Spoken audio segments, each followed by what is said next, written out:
Hey cloud gamers, and welcome to the Cloud Gaming Extreme channel, your destination for all things cloud gaming. Today we're having a look at the full release of Resident Evil 8 or Resident Evil Village. Starting off with them, we have the Xbox Series X and also the Google Stadia version. I'm not going to tell you which one is which at the moment, however, if you play the demo you'd expect these to be a lot more close. Unfortunately, it seems like they spent more time on the demo than they'd have the full game. If you're looking at this in full 4K, you probably already know which one is which, especially if you look at the hair in the previous section and the high chair right here.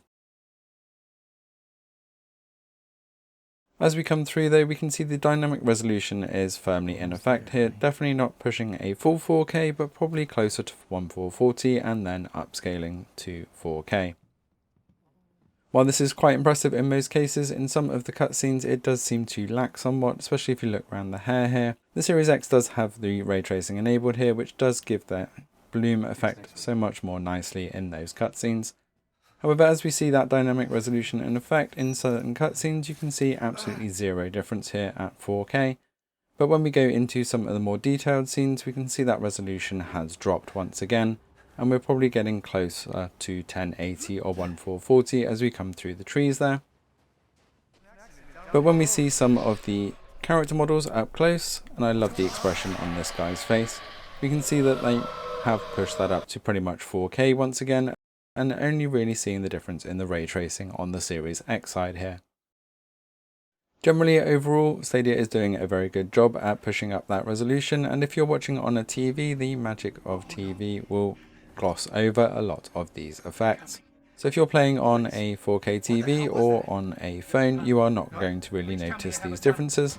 As we see a bit of action here of Stadia full screen at 4K, once again it's looking extremely crisp and clear, but as the monster comes a little bit closer and we get eaten, we do see that resolution drop very slightly. Overall though, as I said, especially if you're playing on a TV, you really aren't going to notice. And looking at the fine detail of the hair or the hand there while you're being eaten is very low priority. Just for fairness then, if we look at the Series X version in full 4K, even as the monster comes close and also starts to try and eat you, we do see that we maintain that 4K as well. The Series X pushing the limits of its hardware here, especially with ray tracing on, but does look phenomenally good, which you'd expect for £400 more. As we come through the last section then, looking at those ray tracing effects through the trees, we don't really notice a huge amount of difference generally as we're running around on the Stadia side. But if you are a graphics fidelity snob, then you are going to prefer the Series X here, as it does just look sharper on every texture, and those ray tracing effects do give some immersion. Do you think the Resident Evil version here was worth the $10 million that Google Stadia have used to purchase it and put it on the platform? Or do you think that money would have been better spent elsewhere or bringing some other games across? Overall, if you have purchased Resident Evil on Stadia, you do get your Chromecast Ultra as well with the controller, so it is still an absolute bargain. Let us know in the comments below where you're going to be playing and what device you're going to be playing on.